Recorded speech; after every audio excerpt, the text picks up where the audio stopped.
1절로 3절 말씀입니다.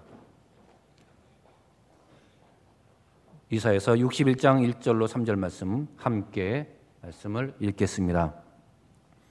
주 여호와의 영이 내게 내리셨으니 이는 여호와께서 내게 기름을 부으사 가난한 자에게 아름다운 소식을 전하게 하려 하심이라. 나를 보내사 마음이 상한 자를 고치며 포로된 자에게 자유를, 갇힌 자에게 노임을 선포하며 여호와의 은혜의 해와 우리 하나님의 보복의 날을 선포하여 모든 슬픈 자를 위로하되 무릇 시온에서 슬퍼하는 자에게 화관을 주어 그 죄를 대신하며 기쁨의 기름으로 그 슬픔을 대신하며 찬송의 옷으로 그 근심을 대신하시고 그들이 의의 나무 곧 여호와께서 심으신 그 영광을 나타낼 자라 일컬음을 받게 하려 하심이라. 아멘. 내면의 상처와 치유라는 제목으로 목사님의 말씀 선포하시겠습니다.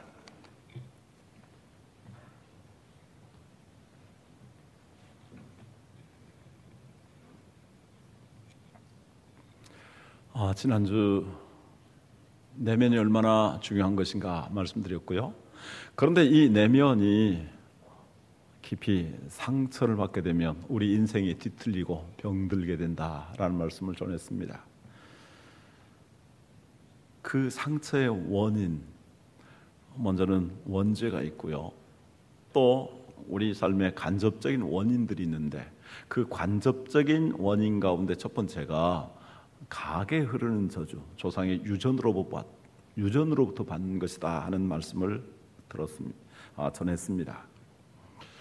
그래서 이 가게 흐르는 저주를 이제 우리 대에 끊고 우리가 축복의 통로가 되어야 할 텐데, 그렇게 하기 위해서는 우리의 조상들, 우리의 부모들을 그 시대의 상황 속에서 우리가 깊이 이해할 수 있어야 된다. 그리고 더 나아가서 우리에게 많은 상처를 줬다 할지라도 하나님이 우리의 모든 것들을 용서하여 주신 것 같이 용서해야 된다.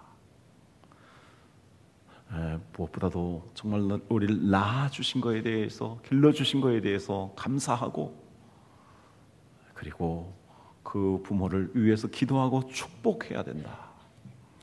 그러면 저주의 모든 사슬이 끊어지고 부모의 그 죄의 유전이 내 대까지 이르렀다 할지라도 이제 나로부터서는 축복의 강물이 흐르게 되는 것입니다. 그래서 이 말씀대로 해서 정말 축복을 받았다면 감사해서 그 대를 계속 이어나가도록 하기를 바라고, 또 상처가 너무 크다면 주님의 말씀대로 해서 이제 여러분들부터는 축복의 통로가 되기를 주님의 이름으로 축원합니다. 우리가 상처받은 여러 가지 원인들이 있습니다. 앞으로 시간이 있으면 여러 차례 말씀을 전하게 될 것입니다. 오늘은 하나만 전하도록 하겠습니다. 우리의 환경으로 인한 저주, 고통, 상처입니다. 죄가 세상에 들어오면서 세상에 가난과 질병, 그리고 각종 고통이 들어왔습니다. 그리고 죽음에까지 이르게 되었습니다. 이러한 환경 속에 접하게 되면 아무리 정말 천사와 같이 태어났다 할지라도 그 환경 속에서 영향을 받게 되었습니다. 어머니 뱃속에 있었던 두 쌍둥이가 태어났을 때는 모습도 비슷하지만 그들이 처해진 환경에 따라서 성격이 매우 달라지고, 그리고 인생의 길이 매우 달라질 수 있는 것은 환경이 이렇게 엄청난 영향을 끼치기 때문입니다. 생각해 보십시다. 아무리 묘목을 잘 가꾸어서 양질의 묘목이라 할지라도 그걸 척박한 땅에 심으면 능력을 발휘할 수가 없습니다. 잘 자라지 못하는 것입니다. 너무나 덥거나 너무나 추운 환경 속에 접하게 되면 시들거나 또 죽을 수 있습니다. 기상이변이 생기면 이제 충격을 받아서 꺾어지고 그리고 죽어갈 수 있습니다. 그렇다고 너무나 보호를 받아서 온실 속에서만 자랐다면 온실 밖으로 나갔을 때 그 건강을 유지할 수가 없는 것입니다. 그러므로 우리가 정말 우리 주변의 환경에 영향을 잘 받는데 이 환경의 문제를 잘 대처해야 할 것입니다. 특별히 어린 시절에 큰 상처를 받으면 이건 치명적입니다. 왜냐하면 평생 그 상처가 따라다니면서 우리의 삶에 결정적인 심각한 영향을 끼치고 왜곡시키기 때문입니다. 어떻게 하면 이러한 환경 때문에 받은 상처를 치유할 수 있을까요? 먼저 말씀드리고자 하는 것은 이러한 환경 문제에 대해서는 우리가 긍정적으로 대처해야 된다는 것입니다. 나만 겪는 환경의 어려움이 아니라 이 세상의 모든 사람들이 겪는 환경의 어려움이기 때문입니다.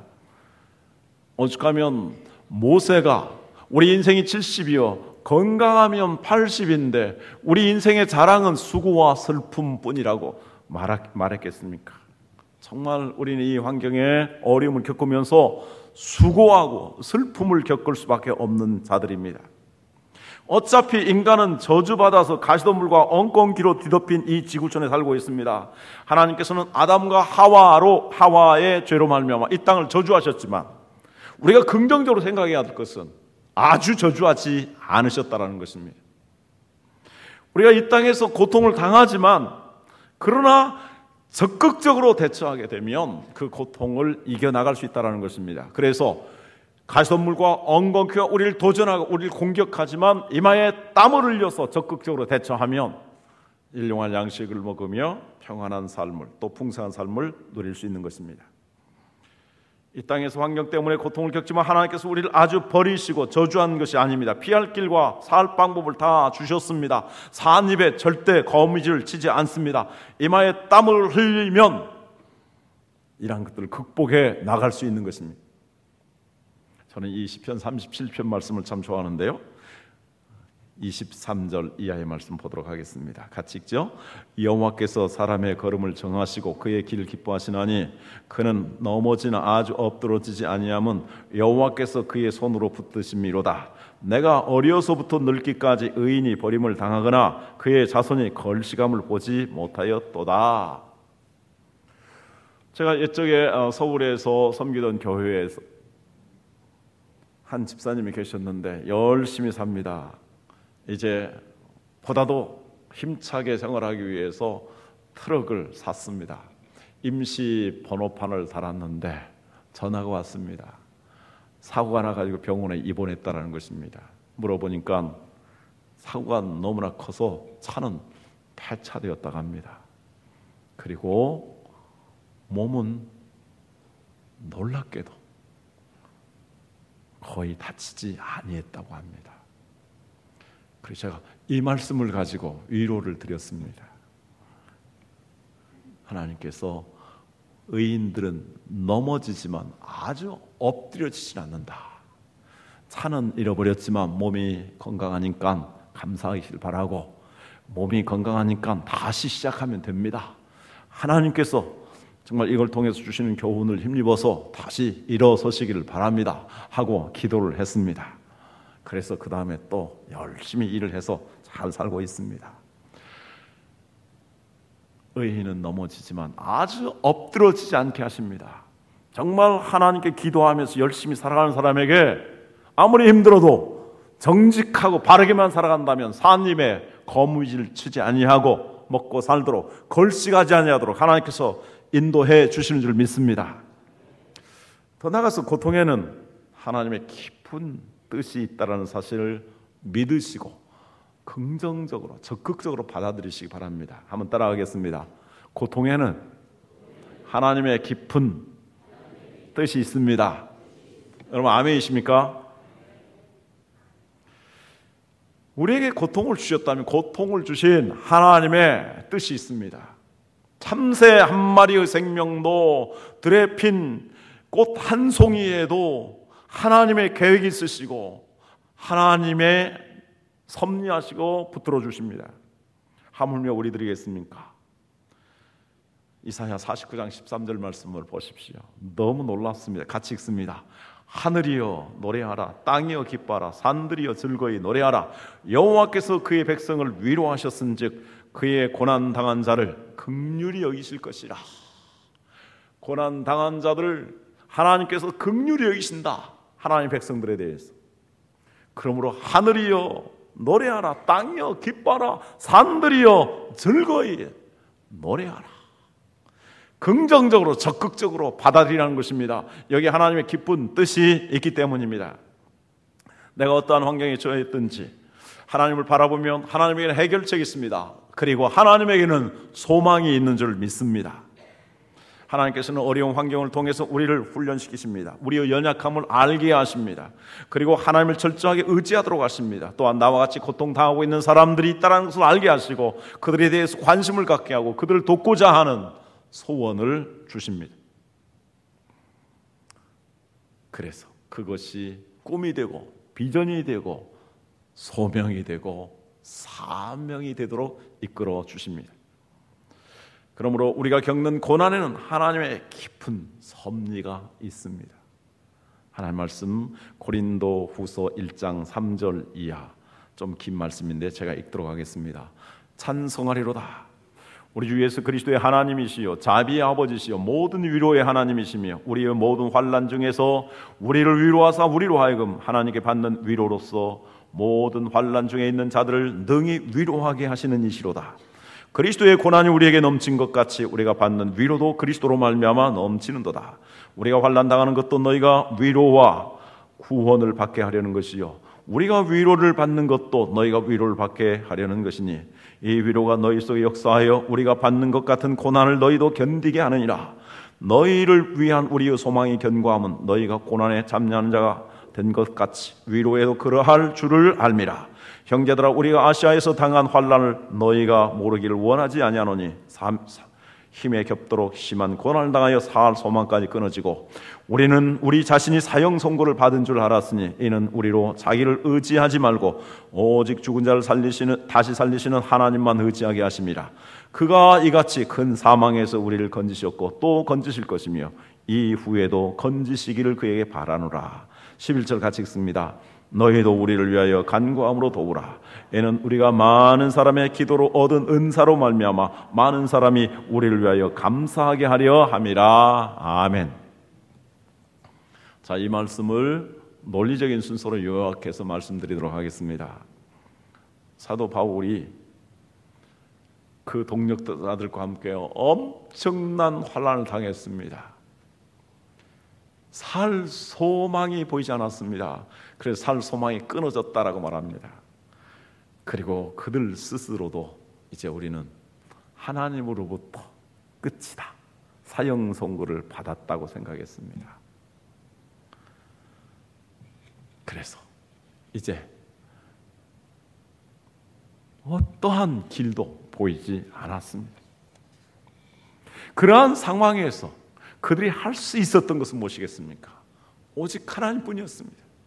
오직 하나님만 의지하게 됐는데 자기 자신들은 한계가 있으며 자기 자신들은 더 이상 할 수가 없으며 자기 자신이 이러한 상황 속에서 아무것도 할 수 없다라는 연약한 존재라는 것을 깊이 깨닫고 하나님만 절대 의지하고 신뢰하게 되었습니다.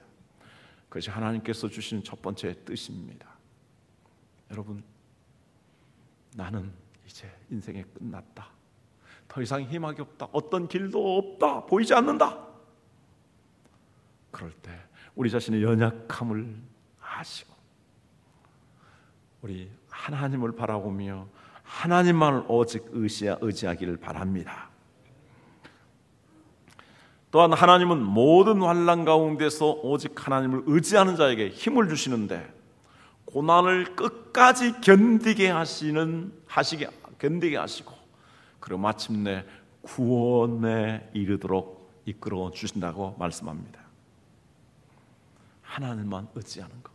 어떻게 하나님을 의지하겠습니까? 기도밖에 없습니다.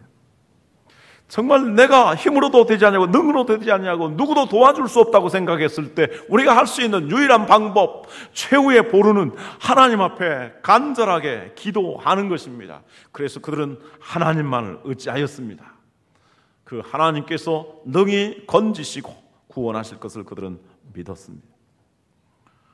더 나아가서 놀라운 것은 하나님 우리를 환난 중에서 위로하여 주시고 구원하여 주실 뿐만이 아니라 우리가 당하는 환난, 고난을 통해서 다른 사람들의 환난과 고난을 이해하고 그들을 도울 수 있는 그런 새로운 삶으로, 새로운 소원, 새로운 꿈, 새로운 비전, 새로운 소명을 갖는 삶으로 이끌어 주셔서 이제 그러한 어려움 당하고 있는 사람들을 도와주는 삶을 살아가게 된다는 것입니다.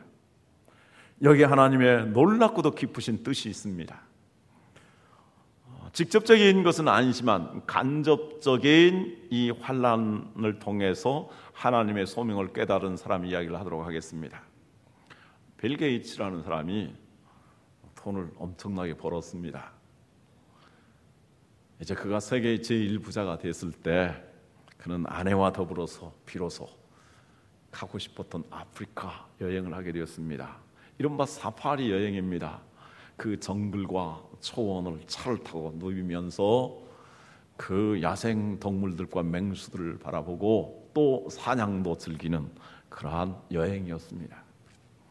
빌 게이츠는 아주 아내에게 그게 봉사한다고 생각하고 또 신나게 그 여행을 즐겼습니다. 그런데 그의 아내는 그게 하나도 재미가 없었습니다. 오히려 그의 눈에 비친 것은 옷도 제대로 입지 못하고 맨발로 다니는 그 원시적인 삶을 살아가는 사람들의 그 고통스러운 모습이었습니다. 가난 속에서 헐벗으며 굶주리는 사람들의 모습을 보았습니다. 질병 가운데 시달리며 어린아이들도 일찍 죽는 그 슬픈 모습을 보았습니다. 그리고 에이즈에 시달리면서 어린아이들이, 청소년들이 죽어가는 모습을 보았습니다. 그리고 그는 남편에게 말했습니다. 여보, 이 여행도 좋지만 우리가 돈 벌어서 성공한 것도 귀한 것이지만 이 어려운 사람들 도와줍시다. 그러나 빌 게이츠의 야망은 더 컸습니다. 그래서 그는 열심히 일을 해서 그가 최고의 부자가 되었을 때 140조 원 정도의 자산을 가지고 있었습니다. 세계 1위 부자가 됐습니다. 그런데 그의 아내 멜린다는 계속해서 기도하면서 남편에게 하나님이 자기에게 주신 경험을 통한 꿈을, 비전을 이야기했습니다. 그리고 드디어 남편의 마음이 움직였습니다. 그래서 게이츠 앤드 메린다 재단을 만들었습니다. 그리고 그는 선언을 했습니다. 이제 마이크로소프트 회사를 나는 그만두고 이 일에 전념을 하겠다. 이번에 우리 한국에 오게 되었는데 그를 소개할 때 게이츠 앤드 멜린다 재단의 이사장으로 소개합니다. 그는 99.9%의 모든 재산들을 이 어려운 사람들, 가난한 사람들, 질병에 걸린 사람들, 에이즈로 시달리는 사람들을 돕는 데 쓰겠다 이렇게 말했습니다. 그가 간접적으로 경험한 고통스러운 사람들이 이제 자기 자신의 삶의 가치를 바꾸는, 삶의 목적을 바꾸는 귀한 것이 된 것입니다. 여기에 제2의 부자 워렌 버핏도 내가 90%를 내겠다 해서 그 세계 부자들이 이렇게 귀한 일을 하게 된 것입니다. 어떤 사람은 어릴 때 가난 때문에 한이 맺히고, 어떤 사람은 질병 때문에 고생하고, 어떤 사람은 공부할 수 없어, 어떤 사람들은 억압과 무시와 학대 가운데서 폭력으로 말미암아서 이루 말할 수 없는 고통을 겪으면서 살아갑니다. 이럴 때 사람들은 보통 네 가지 방향으로 나가게 됩니다. 첫 번째는 너무나 힘들고 능력도 없어서 낙심하게 됩니다. 좌절하게 됩니다. 그리고 희망을 포기하고 스스로의 삶을 접기까지 합니다. 두 번째는 어디일까요? 이제 이 세상에 대해서, 사람들에 대해서, 영향력 있고 가진 사람들에 대해서 분노하는 것입니다. 그래서 폭행과 폭력과 테러를 감행하게 됩니다. 그러나 이와 같은 것들은 사탄의 전략이고 사탄에게 지는 것입니다. 세 번째는 자기의 고통과 상처를 극복하기 위해서 삭개오처럼 수단과 방법을 가리지 아니하고 성공하려고 합니다. 그래서 출세합니다. 부자가 됩니다. 권세를 얻습니다. 그리고 인생을 즐기려고 합니다. 그러나 그렇게 살아가는 사람들에게 진정한 마음의 평안과 행복은 자리하지 않습니다. 그들에게 자존심은 있지만 자존감은 없습니다. 오기는 있지만 마음의 기쁨은 없습니다. 권력은 가지고 있지만 섬기는 삶의 여유는 없습니다. 그는 교만하여지면서 이웃과의 불화하며 세상의 화평을 깨트리는 삶을 살아갈 수밖에 없습니다. 여러분은 어떻게 하시겠습니까? 좌절하고 낙심하시겠습니까? 분노하시겠습니까? 아니면 오기로 성공해서 살겠습니까? 하나님 우리에게 네 번째 방향을 알려주셨습니다. 그것은 하나님을 의지하고 하나님을 바라보고 하나님의 뜻을 붙잡으라는 것입니다. 제 얘기를 종종 하게 됩니다만 반복되어도 이해해 주시기 바랍니다. 저는 가난으로 인해 공부하지 못한 게 한이 맺혀 있었습니다. 중학교를 겨우 졸업하게 되었고 고등학교에 들어갈 수 없었습니다. 그래서 사람들이 있는 곳을 가지 않았고 사람들을 쳐다보지 않았습니다. 그때 겪었던 고통으로 인해서 불면증에 시달리게 되었는데 11년 정도 제가 불면증으로 고생을 했습니다. 그래서 제 옛날 사진을 보면 걸어다니는 해골 같았습니다. 그래서 걸어다니기도 힘들었습니다. 얼마나 고통하고 또 여러 가지 질병에 시달렸는지 모릅니다. 그래서 죽고 싶은 마음도 있었습니다. 마루에 홀로 앉아서 대들보가 있고 거기 얹혀진 들보가 있는데 들보를 자주 쳐다봤습니다. 저게 새끼줄을 걸고 목을 넣기만 하면 인생이 끝나는데, 그러나 그렇게 할 수가 없었습니다. 어렸을 때부터 하나님을 알았기 때문입니다. 부모님도 저의 길을 열어줄 수 없었고 도와줄 수 없었습니다. 시골에 살기 때문에 농사를 지으려고 해도 농사를 지을 저희 땅이 없었습니다. 어떻게 해야 합니까? 하나님을 의지하는 길밖에 없었습니다. 그래서 16살 때부터 새벽 기도회를 나가기 시작했습니다. 제 기억에 지금 때가 제일 정말 좋습니다. 새벽에 기도하고 나올 때 태양이 착 떠오르게 되고요, 보리밭에 이슬이 착 맺히게 됩니다. 그러면 조영남 씨가 불렀던 보리밭을 부릅니다. 긴밤 지새우고 양희은 씨가 불렀던가요? 그 노래도 불러봅니다.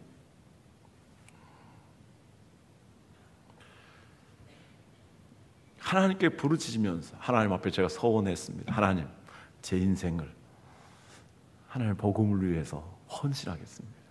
대신 하나님, 먹고 사는 것, 저 공부하는 것 책임져 주십시오. 만약 책임져 주지 않냐면 제가 금식 기도는 못해도 금식은 하겠습니다. 제가 죽을전적 금식할전적 제가 빌리러 가지 않고 꾸러 가지 않겠습니다.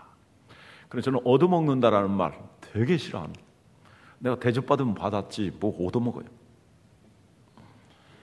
그 누가 좋은 거 주지 않습니까? 오늘 얻어먹어서 감사하다, 그런 말 하지 마시기 바랍니다. 하나님은 신실하셨습니다. 그 이후로 하나님께서 물질의 축복을 열어주셨는데 17살에 어떻게 살까? 발통기를 구했습니다.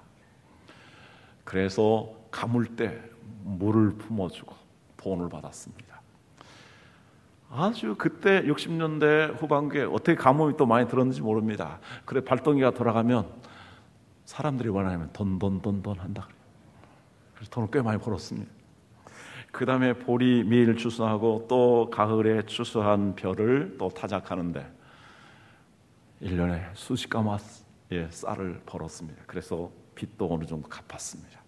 그리고 고등학교에 4년 만에 들어가게 되었습니다. 이어서 신학대학 대학원에 들어갔습니다. 하나님께서 함께 해 주셔서 삶의 꿈과 비전이 있었기 때문에 열심히 공부했고 고등학교 1학년 2학기 때부터 신학대학원 졸업할 때까지 거의 전액 장학금을 받고 다녔습니다. 신학대학에 들어갔을 때 처음에는 고생을 꽤 많이 했습니다. 그러나 하나님께서 놀라운 지혜를 주셔서 아르바이트를 하게 되었는데, 여러분 놀라지 마십시오. 우편 주문 판매를 했는데 좋은 책을 이렇게 주문을 받아서 판매를 해서 방학 동안에 딱 한 달 판매를 하게 되면 10,000권 정도의 책을 팔았습니다. 그래서 등록금의 5배 정도, 요즘 말한다면 한 달 벌어서 2천만 원씩 이렇게 벌었습니다. 그래서 전세를 구하고 거기에서 살게 되었고, 제 동생 고등학교 1학년 때부터 신학대학원 졸업할 때까지 10년 동안 등록금과 용돈을 다 대주었습니다. 제 여동생의 결혼 자금도 어느 정도 대주었습니다. 그리고 그 돈으로 제 결혼도 했습니다. 결혼 이후에는 아내의 도움을 많이 받았습니다. 그리고 이후로 개인을 위해서는 베풀고 꾸어지울지언정 제가 다른 사람에게 꾸고 빚지는 삶을 살지 않도록 하나님이 은혜를 베풀어 주셨습니다. 20년 동안 대학에서 선교하면서 선교 활동도 하면서 급여를 주어서 교회에서 사례 없이도 넉넉하게 살 수 있었습니다. 물질의 축복을, 물질의 문제를 하나님이 책임져 주신 것입니다. 할렐루야. 공부의 길도 하나님께 열어주셨습니다. 보통 신학대학원 3년을 공부하고 나면 목사가 될 수 있습니다. 저는 신학대학부터 들어갔습니다. 그래서 신학대학의 과정을 신학을 13년을 공부하게 되었습니다. 이러한 기초로 인해서 지방신학교에서 헬라어 교수로 4년 동안 있었고요. 그 다음에 대학에서 가르치는 일을 했었고 20년 동안, 그리고 중화신학연구원 중국에 가서 그 목회자들에게 조직신학을 가르치게 되었습니다. 그리고 호주의 개공교수로 가서 연구 논문을 쓰도록까지 하셨습니다. 하나님께서 공부할 수 있는 것도 내가 생각하는 것보다 더 넘치도록 인도해 주신 것입니다. 그래서 다윗은 이렇게 고백하고 있습니다. 시편 119편 71절 같이 읽습니다. 고난 당한 것이 내게 유익이라 이로 말미암아 내가 주의 율례들을 배우게 되었나이다. 하나님에게는 고난에 더 놀라운 비전의 날개를 달게 하여 주시는 것입니다. 어떻게 해서 또 이러한 일들이 가능할 수 있었겠습니까? 저를 위해서 기도하는 사람들이 많이 있었습니다. 우리 부모님, 아버지는 아파서 새벽기도에 나갈 수 없었지만 새벽마다 일어나셔서 기도하셨습니다. 어머니는 수십 년 동안 하루도 거의 빠지지 아니하고, 그리고 수요일 날마다 수십 년 동안 이렇게 새벽기도에 하고 철야기도 하셨습니다. 물질로 도와줄 수 없지만 하나님이 도와주시고 하나님이 이끌어 주옵소서, 이렇게 기도한 것입니다. 저 형제들이 기도했습니다. 교회에서 많은 성도들이 사랑해 주시고 축복해 주시며 기도해 주셨습니다. 그리고 우리 성도들이 기도해 주셨습니다. 그래서 오늘의 삶을 살게 된 것입니다. 그래서 사도 바울은 우리에게 이렇게 부탁하고 있습니다. 고린도후서 1장 11절 말씀 같이 들어가겠습니다. 너희도 우리를 위하여 간구함으로 도우라.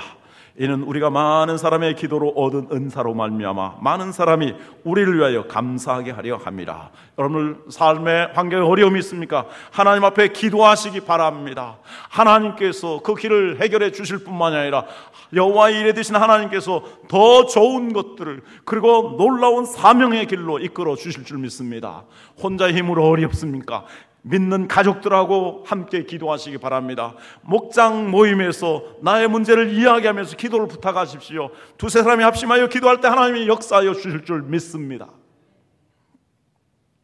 그리하여서 목장들마다 이러한 환경의 문제들이 해결되고 하나님의 기적이 나타나며 우리 모두 하나님의 영광을 보기를 원합니다. 요셉을 생각해 보십시오. 그런 아주 고통스러운 환경에서 태어나고 자랐습니다. 그의 어머니는 미인이었습니다. 그러나 질투심이 많은 여자여서 하나님이 그의 태를 닫으셨습니다. 그래서 그는 12명의 형제 가운데 11번째 태어나게 됩니다. 이 어머니는 자기 동생을 낳다가 죽었습니다. 그는 어머니 없이 계모, 세 분의 계모 밑에 자랐습니다. 아버지는 인격적으로 허물이 많습니다. 얼마나 속이고 사기를 쳤는지. 그 아버지 분별력이 없어서 11번째 난 아이에게 장자를 상징하는 옷을 입혀 주었으니 형들이 얼마나 미워했겠습니까? 그래서 형들이 그를 죽이려고 했고 그를 노예로 팔아버렸습니다. 그래서 그는 노예 생활을 했습니다. 11년 동안. 그러나 그는 하나님 주신 꿈이 있었고 하나님을 바라보고 하나님께 기도했기 때문에 낙심하지 않았습니다. 좌절하지 않았습니다. 그는 최선을 다하였습니다. 정직하고 깨끗하게 살았습니다. 그렇기 때문에 그가 감옥에 들어갔지만 마침내 하나님께서는 그를 이집트의 총리로 세우셨습니다. 만약에 그가 자기의 노력으로서 이집트의 총리가 됐다면 교만하게 되었을 것입니다. 그의 형제들에게 보복했을 것입니다. 아버지에 대해서 원한을 가지고 있었을 수도 있을 것입니다. 그러나 그는 하나님 주신 꿈을 붙잡고 하나님께 기도하였기 때문에 하나님의 섭리를 생각했기 때문에 형제들을 만났을 때 얼싸안고 울었습니다. 나를 이리로 보낸 것은 형들이 바랐기 때문이 아니라 하나님이 여러분들을 구원하기 위해서, 세상을 구원하기 위해서 나를 보내신 것입니다. 그는 통곡하며 울었습니다. 그래서 그의 가족들을 구원하고 이집트를 흉년에서 구원하고 당시의 흉년된 세상을 구원하는 하나님의 사람이 된 것입니다. 그에게 가장 적절한 하나님의 말씀이 있다면 로마서 8장 28절일 것입니다. 같이 읽도록 하겠습니다. 우리가 알거니와 하나님을 사랑하는 자 곧 그의 뜻대로 부르심을 입은 자들에게는 모든 것이 합력하여 선을 이루느니라. 여러분들에게도 모든 역경과 고난, 환경의 상처와 고통도 하나님을 바라보고 하나님에게서는 합력하여 선이 될 줄로 믿습니다. 그래서 사도 바울은 고린도후서 1장에서 말합니다. 3절 이하에 제가 읽습니다. 찬송하리로다. 그는 우리 주 예수 그리스도의 하나님이시여 자비의 아버지시여 모든 위로의 하나님이시며 우리의 모든 환난 중에서 우리를 위로하사 우리로 하여금 하나님께 받는 위로로서 모든 환난 중에 있는 자들을 능히 위로하게 하시는 이시로다. 5절 같이 읽습니다. 그리스도의 고난이 우리에게 넘친 것 같이 우리가 받는 위로도 그리스도로 말미암아 넘치는도다. 환난 가운데서도 우리를 버리지 아니하시고 우리의 간구하는 기도에 귀를 기울이시며 우리를 위로하시고 환난 당하는 사람을 능히 위로하게 하신 하나님이십니다. 그분이 우리를 위로하시고 우리로 하여금 다른 사람을 위로할 수 있는 이 거룩하고도 영광스러운 삶을 살아가도록 하기 위해서 예수님을 보내셨습니다. 그 예수님이 우리가 당해야 될 모든 고난과 저주를 다 받으셨습니다. 그러시기에 예수님은 우리의 연약함을 아십니다. 우리의 고통을 아십니다. 그리고 예수님은 죽은 자에서 부활하신 능력이 있으신 분이시기 때문에 우리를 능히 도우십니다. 그 예수님은 지금 하늘 보좌에 앉으셔서 하늘과 땅의 권세를 가지시고 만왕의 왕으로서 만주의 주로서 다스리고 계십니다. 그리고 우리의 보혜사가 되셔서 우리의 간구하는 소리에 귀를 기울이시고 응답하여 주십니다. 그 예수님이 우리를 어떻게 구원하여 주신가? 오늘 읽었던 말씀 이사야 61장 1절에 3절 주 여호와의 영이 내게 내리셨으니 이는 여호와께서 내게 기름을 부으사 가난한 자에게 아름다운 소식을 전하게 하려 하심이라. 삶의 가난한, 삶의 고통, 그 가운데서 하나님을 의지하는 가난한 심령을 가진 자들에게 아름다운 소식을 전하는데 나를 보내사 마음이 상한 자를 치료하심 고치며 포로된 자에게 자유를 갇힌 자에게 노임을 선포하며. 우리가 환경 가운데 또 사람들 가운데 이렇게 마음이 상하고 포로되고 갇혔다 할지라도 그 모든 것들로부터 자유케 하시는 하나님이시다. 더 나아가서 2절 여호와의 은혜의 해와 우리 하나님의 보복의 날을 선포하여 하나님이 우리에게는 은혜를 베풀어 주시고 이 사탄들에게는 보복을 해서 우리에게 승리를 주시는데 모든 슬픈 자를 위로하되 무릇 시온에서 슬퍼하는 자에게 화관을 씌워주어 그 죄를 대신하며 기쁨의 기름으로 그 슬픔을 대신하며 찬송의 옷으로 그 근심을 대신하시고 그들이 의의 나무 곧 여호와께서 심으신 그 영광을 나타낼 자라 일컬음을 받게 하려 하심이라. 우리의 슬픔을 벗어나게 하셔서 우리에게 화관을, 영광의 관을 씌워주신다. 기름을 부어주신다. 그리고 찬송의 옷을 입혀주신다 라고 말씀합니다. 더 나가서 여호와의 영광을 나타낼 자라. 무엇을 먹을까 무엇을 마실까 하는 그러한 삶, 어떻게 인생을 즐길까 하는 삶을 뛰어넘는, 정말 이제 도와주고 나눠주고 베풀어주고 섬길 수 있는 그러한 영광스러운 삶을 살아갈 수 있도록 이끌어주시는 하나님이라고, 우리 주님이라고 말씀하십니다. 그 주님 바라보면서 기도하시길 바랍니다. 마지막 읽습니다. 히브리서 4장 15절에 16절. 우리에게 있는 대제사장은 우리의 연약함을 동정하지 못하실 이가 아니요 모든 일에 우리와 똑같이 시험을 받으신 이로되 죄는 없으시니라. 그러므로 우리는 긍휼하심을 받고 때를 따라 돕는 은혜를 얻기 위하여 은혜의 보좌 앞에 담대히 나아갈 것이니라. 어려울 때 우리 모든 거 아시고 이해하시고 우리를 도와주신 그 주님 앞에 나가서 기도하십시오. 하나님이 전화 위복의 삶을 살게 하실 줄 믿습니다. 기도하겠습니다.